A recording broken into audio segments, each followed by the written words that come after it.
Theresa May's Brexit victory. Juncker will back down on ECJ removing EU tentacles.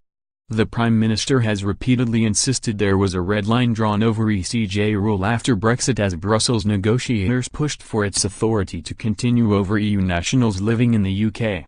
Now it is said that the bloc's negotiators will accept a 10-year sunset clause which will end the role of the ECJ in a bid to break a deadlock on Brexit talks.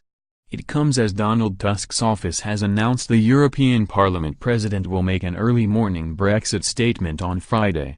Mr. Tusk will make the statement at 6:50 am GMT on Friday, but his office refused to release further details. Under the new compromise, Britain's Supreme Court could refer a small number of cases regarding EU citizens for the Luxembourg Court to rule on. The arrangement will end in 2029, when British judges will have complete authority over UK laws. However, Mrs. May faces a backlash for her part in the compromise, with Brexiteers insisting the court's role must end the day Britain leaves the EU on March 29, 2019. Veteran Tory Eurosceptic Sir William Cash said told The Sun, allowing the ECJ any role whatsoever is a mistake.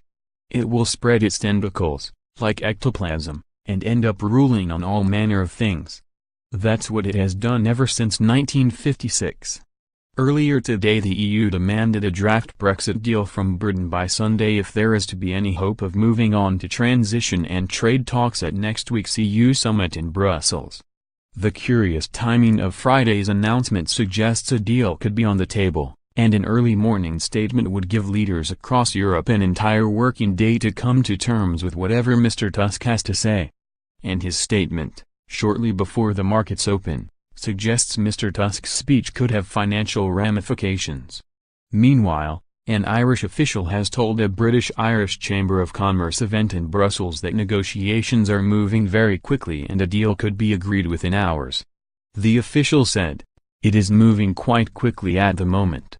Negotiations are continuing. I think we are going to work over the next couple of hours with the UK government to close this off. I say hours because I think we are very close."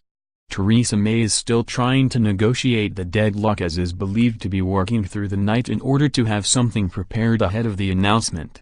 A breakthrough in talks tonight could push Brexit into the next stage and lay the foundations for a future trade deal. The PM's official spokesman admitted, "There is more work to be done in terms of reaching a deal." One DUP MP said, "We've got loads of Tories coming up to us saying keep going, hang in there. Theresa's problems aren't with us, they're with her own side." Reuters has also quoted a senior Irish official as saying the negotiations between Westminster, Dublin and Stormont are moving quickly and could be concluded in a matter of hours. A spokesman for Mrs. May said, "The Prime Minister has this evening spoken with Theresa Varadkar and European Commission President Jean-Claude Juncker in separate telephone calls.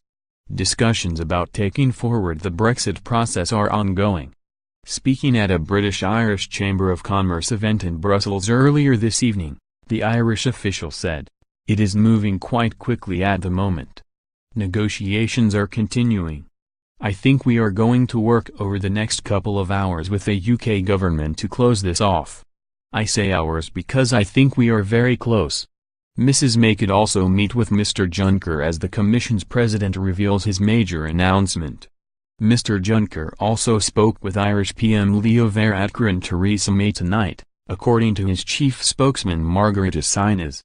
The spokesman tweeted, "We are making progress but not yet fully there. Talks are continuing throughout the night. Early morning meeting possible." Brussels has given the PM a deadline of midnight Sunday to find a solution to key Brexit divorce issues. If a draft agreement can be reached, EU bosses could give the green light for the UK to begin discussing trade with the bloc in the new year. But before this can happen, negotiators will need to find a workable solution for the Northern Irish border.